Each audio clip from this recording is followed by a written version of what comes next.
Hi everyone, my name is Wahid Kosberg and I have just started learning to forge. And I'm also very thankful to the people here who let me use the space. I have sourced some spring steel that I'm happy to play around with. So bear in mind that I'm just learning and be kind with your comments.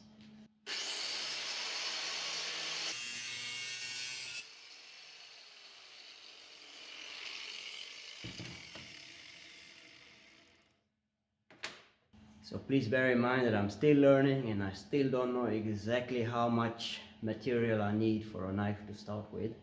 So, but this one is pretty thick. So let's see how it goes. I have access to this spring hammer here, but I'm still not used to it. I still need to learn how to use it properly. And up till now, it kind of draws out the material too fast for me.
Oh, I'm taking it very easy. I don't want to mess it up.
It's very brittle now, so I need to put it in the oven for at 200 degrees Celsius and let it cool down normally in room temperature. And after that I will grind it up, file it, sharpen it, and we'll see what our blade will look like. I can't really film when I'm sharpening up the blades, polishing them, but this is how it's going. I will catch up to you guys when everything is done.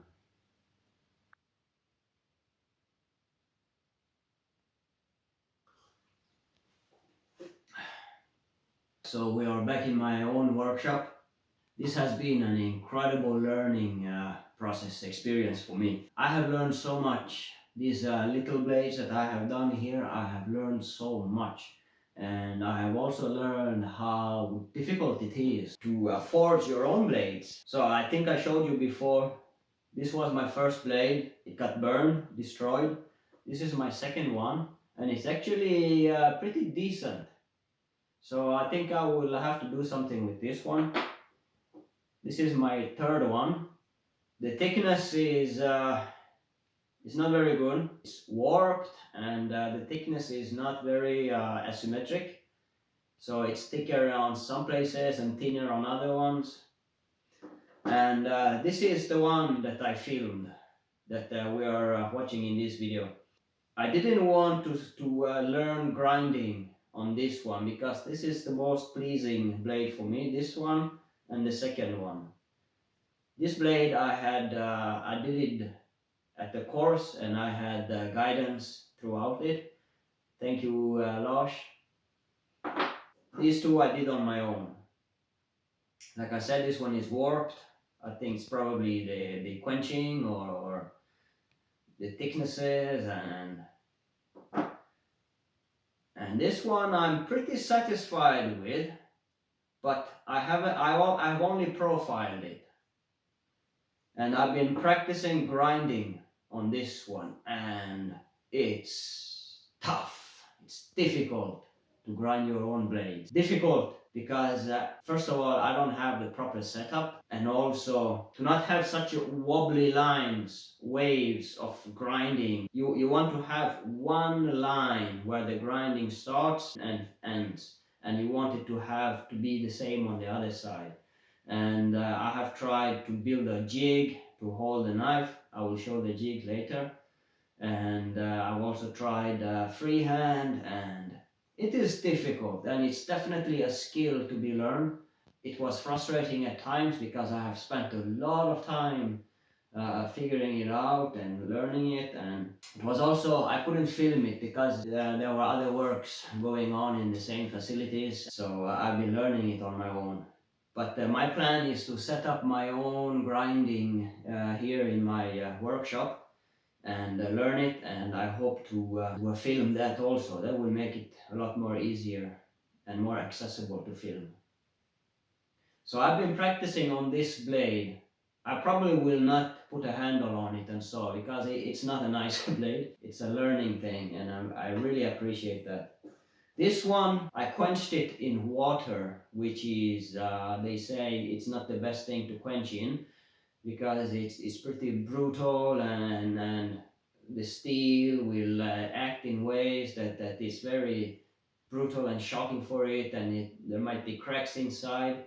So I've learned that the best way to quench your blades is to quench it in heated up oil, so that the quenching is slower, and the steel can absorb it in a softer way, and that it's easier on the steel. Wow guys, I have learned so much, and there's so much to learn. At times it even feels hopeless. I'm not giving up, and I've been thinking a lot what to do, you know, if I should grind it and get this perfect blade to show you guys, and I've spent a lot of time to figure out how to do that, but at the end I was like, no, this is a journey. I'm just learning and I want to show my mistakes and I want to bring you guys along with it. And so these blades they are not good enough to put handles on and sell if someone would like to buy. So I'm learning, and until I'll be happy with my own blades, I will be buying ready-made blades from elsewhere. I have the most respect for blacksmiths and people who make their own blades. This is the jig that I made, and I have to give credit to a blacksmith, a forger. I think his name is Walter Sorel. YouTube is amazing. You can learn whatever you want from YouTube. This is from him mainly, not this plate, base plate here. This angled piece of steel with the screws, some sort of shelf. In his video he had drilled in screws to support the back of the knife, but the facility where I was at, there was a mill station there, so we milled this shelf there. And this is the idea: you would place your blade there and clamp it, and then you get your angle with these screws there and you go at it, just forge. But the problem was that where I was stationed, the only support was at the wheel where the belt goes, and I found this to be very, very difficult because the wheel would grind a hollow, and hitting the angle where it meets the edge and not eat up the blade was very, very difficult. So I've tried all kinds of ways. I tried freehand. I've been experimenting with the angles here, and I also tried directly on the belt. You could remove the top of it, the protection top on top of the belt. I also tried freehanding it, and the freehanding was more accurate for me than the wheel, because the wheel it wasn't constant all the way. Difficult. I think I would have to set up my own grinding here in my own workshop. That would make it more accessible. As you can see, this blade is not perfect. It's slightly warped. The thickness is thicker here and wobbly, and a bit thinner here, and then it thickens again. I know you can grind it off, but I also would like to keep the hammer blows, the marks on it.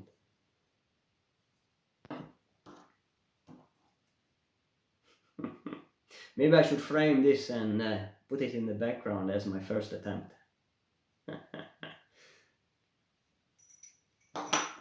Second blade, quenched in heated oil and done with guidance from my tutor, my mentor. These two I did on my own, and this was the one I did in the video.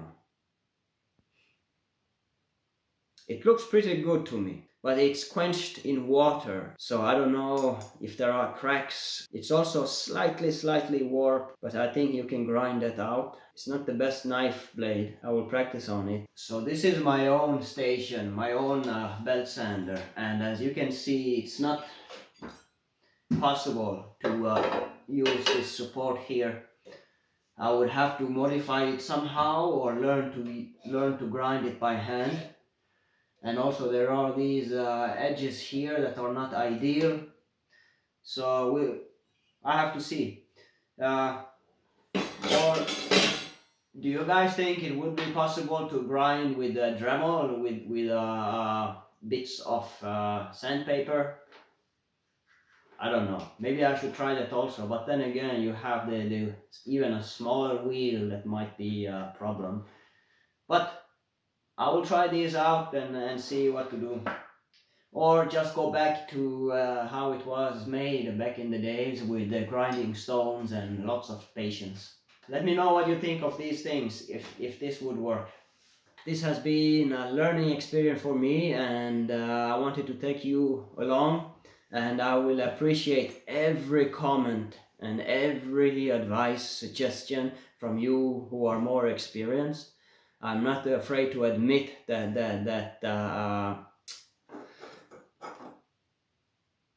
it's a tough, long journey to make your own blades. I have lots of respect for the people who have put the time behind their blades. But it's also a lot of fun. Don't forget, I'm giving away this knife for when I reach 3,000 subscribers. And if you want to know more about the blade, I invite you to go watch the unboxing video of it. I'll put a link in the description. And I'll also put the links to the sheath and the handle. Alright guys, see you on the next one.